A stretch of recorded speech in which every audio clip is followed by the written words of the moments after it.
Hello and welcome back to J.P.'s World of Wrestling. I am your man J.P. Today we continue on with the Mattel retro figures. Now it kind of dawned on me today that I probably have more Mattel retros now than anything else. Um, I don't know. I just like it. I like the fact that they brought this figure line back. They brought them back as kind of a for retro sake, for guys like me that really miss the Hasbros. So Mattel said, okay, well, we'll bring back kind of the Hasbro style figures. But then they kind of went away for a while, but then they brought them back in waves of like four figures at a time. But with those, now you can only buy them online. But what's weird is they still make the figures, but they stopped making the ring here. Which I don't know why. I think they could make a lot of money if they continued to make the ring, but what do I know? So I'm just a guy that buys the figures and would probably buy at least 3 more of these rings if they brought them back. Anyway, so today we're talking about a tag team. A tag team, but I will talk about the individual guys. But I'm talking about these guys. The Hart Foundation, Bret the Hitman Hart and Jim the Anvil Neidhart. Now we'll start with Jim Neidhart. Now this particular figure style I've made known.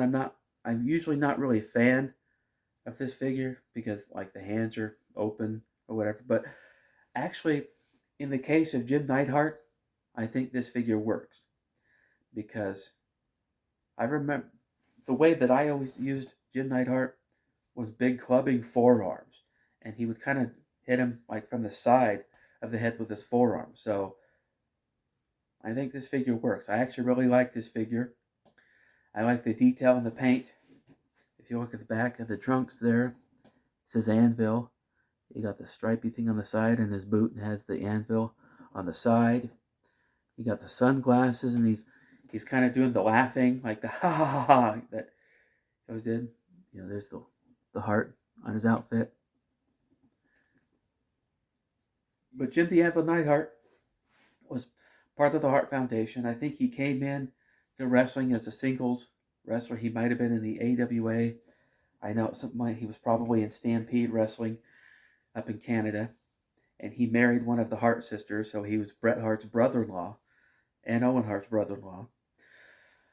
And he's the father of WWE women's wrestler Natalya Neidhart, or Natalie, or Natty. People call her Natty, but he's a very, very beautiful woman, very talented wrestler. But yeah, I mean, I like this figure. I just really like this figure. For whatever reason, even though the hands are open, to me, this figure works. And I'm not going to complain about it too much. But yeah, so Jim the Anvil Neidhart, when he left, when him and Bret kind of split up from the Hart Foundation, he tried to have a singles run where he tagged up with Owen Hart. Now, Owen Hart was tagging up with Coco Beware as High Energy, but then Owen and Coco split up, and Owen started tagging up with Jim Neidhart as the New Foundation. And I liked them as a tag team. I thought the New Foundation was cool, and I wished that they'd had a longer run as a tag team. But then Owen Hart was left just being a single wrestler because Jim Neidhart left the company, left the WWF. Then Owen Hart went on to do single stuff. But then, Jim Hart came back time and time again. He was part of the Hart Foundation in the late 90s. What was him, Bret, the British Bulldog, Flying Brian, and they were doing the whole like anti-America thing where they were all heels. Actually, they were heels here in America, but they were baby faces everywhere else in the world. But then Jim Neidhart went to WCW, and he had a somewhat successful run there. He tagged up with his brother-in-law, the British Bulldog, and they became a tag team. And yeah, and then he was eventually inducted into the WWE Hall of Fame, and then he passed away a few years ago, which was sad because I always got a kick out of the Anvil. My first wife, Marcy, really, really loved the, the Anvil. She always loved him. When he was there, he was like, "Oh, there's my man, there's Jim the Anvil." So, Jim Neidhart. The Anvil, Jim Neidhart. And now we talk about this guy. This guy, really, everybody that knows wrestling knows about this guy. This is his Hart Foundation figure. And I'll show you the detail on his trunks. It says the Hitman right there. He's got the sunglasses. Now this figure was pretty much designed from his heel Hart Foundation days. But honestly, this figure, I love this figure. I love the pose. The pose is perfect. You know, it's perfect for Bret Hart and all of his moves. And, you know, you can see the boot. It's got the star there. It's detailed. It's got the heart right there. But, man, I love this figure.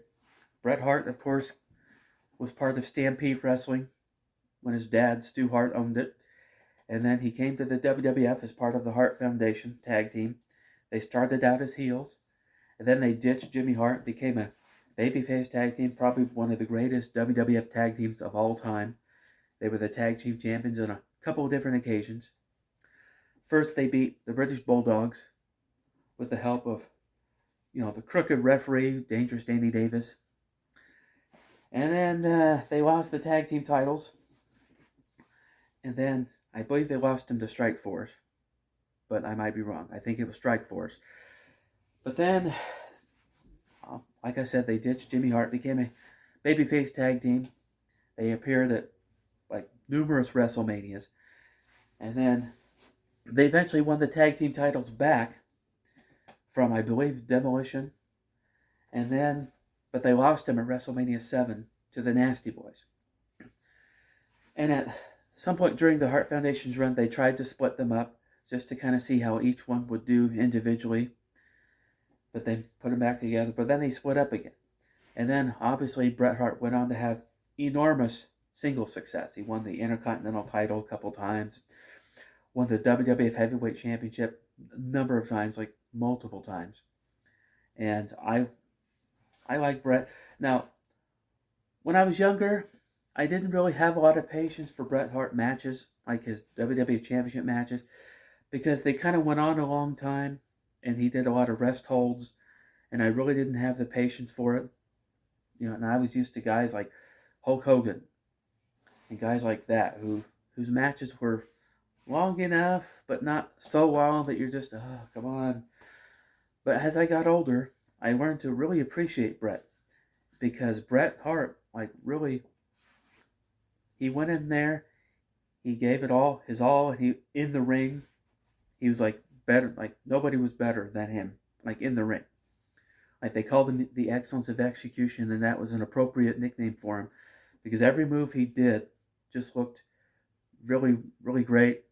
It looked real, and the way he delivered a suplex was like he delivers one of my favorite suplexes in the business.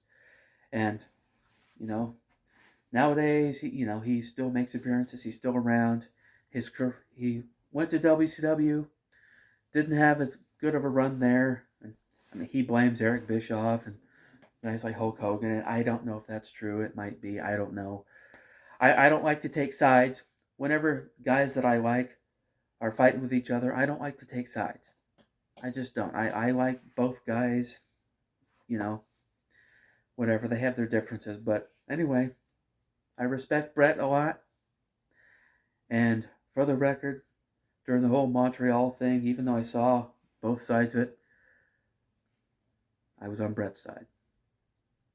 So anyway, Bret the Hitman Hart, Mattel Retro. I love this figure.